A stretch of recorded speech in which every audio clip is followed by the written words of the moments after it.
Donald Trump president হিসেবে দায়িত্ব নেওয়ার আগেই পদত্যাগ করার ঘোষণা দিলেন এফবিআই ডিরেক্টর ক্রিস্টোফার রে। বুধবার এফবিআইয়ের এক অনুষ্ঠানে তিনি জানান, সংস্থার ভালোর কথা চিন্তা করেই এই সিদ্ধান্ত নিয়েছেন।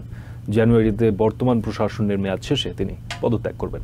এফবিআইয়ের পরবর্তী ডিরেক্টর পদে ট্রাম্পের মনোনীত ক্যাশ প্যাটেল বলেছেন, শান্তিপূর্ণভাবে দায়িত্ব হস্তান্তরের জন্য তিনি উন্মুখ হয়ে আছেন। এদিকে ক্রিস্টোফার রের পদত্যাগের সিদ্ধান্তকে স্বাগত জানিয়েছেন ডোনাল্ড ট্রাম্প। গত 1 December federal bureau of investigation FBI এর পরবর্তী ডিরেক্টর হিসেবে ক্যাশ প্যাটেলকে মনোনয়ন দেন প্রেসিডেন্ট ইলেক্ট ডোনাল্ড ট্রাম্প। একই সঙ্গে সংস্থাটির বর্তমান ডিরেক্টর ক্রিস্টোফার রেকে বরখাস্তের ইঙ্গিত দেন তিনি। এর 10 দিনের মাথায় এসে ক্রিস্টোফার রে নিজেই পদত্যাগের ঘোষণা দিলেন।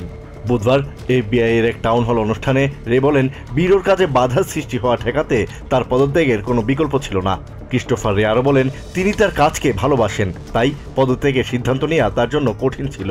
রে পদত্যাগের ঘোষণা দেওয়ার পর ক্যাশ প্যাটেলের প্রতিক্রিয়া জানতে চান সাংবাদিকরা। ট্রাম্পের রাজনৈতিক প্রতিপক্ষের বিরুদ্ধে পদক্ষেপ নেবেন কিনা এমন প্রশ্নের কোনো জবাব দেননি প্যাটেল। 2017 সালে ডোনাল্ড ট্রাম্প প্রেসিডেন্ট থাকাকালীন ক্রিস্টোফার রেকে এফবিআই ডিরেক্টর হিসেবে মনোনয়ন দেন। আইন অনুযায়ী 2027 সালে তার মেয়াদ শেষ হওয়ার কথা। তবে 2022 সালে রাষ্ট্রীয় গোপন নথি রাখার অভিযোগে ট্রাম্পের ফ্লোরিডার বাড়ি মার-আ-লাগোতে এফবিআইয়ের অভিযান সহ নানা কারণে ট্রাম্প ও তার সমর্থকদের তোপের মুখে পড়েন ক্রিস্টোফার রে। তাদের অভিযোগ, বাইডেন প্রশাসনের রাজনৈতিক প্রতিপক্ষকে ঘায়েল করতে এফবিআইকে ব্যবহার করা হয়েছে। এফবিআই সাবেক কাউন্সিল জেনারেল অ্যান্ড্রু ওয়াইজম্যান মনে করেন, এফবিআইয়ের পরবর্তী ডিরেক্টর পদে মনোনয়ন অনুমোদনকে ঘিরে নিজেকে পরীক্ষার মুখে ফেলতে চান না ক্রিস্টোফার রে।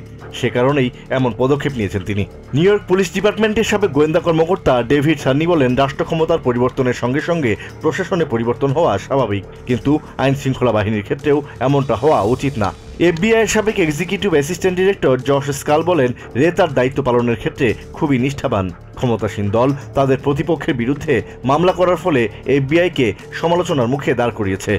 জাতীয় নিরাপত্তা বিশ্লেষক ফ্র্যাঙ্ক ফিগলুইজি বলেন, এটি এফবিআইয়ের জন্য একটি দুঃখের দিন। অন্যদিকে নিজের সামাজিক মাধ্যম ট্রুথ সোশ্যালে এক পোস্টে দিনটিকে দেশের জন্য একটি বিশেষ দিন বলে উল্লেখ করেছেন ডোনাল্ড ট্রাম্প। তিনি লিখেন, এটি একটি বিশেষ দিন কারণ এর মাধ্যমে জাস্টিস ডিপার্টমেন্টকে রাজনৈতিক হাতিয়ার হিসেবে ব্যবহারের অবসান ঘটবে। Asad real, TVN 24 news desk.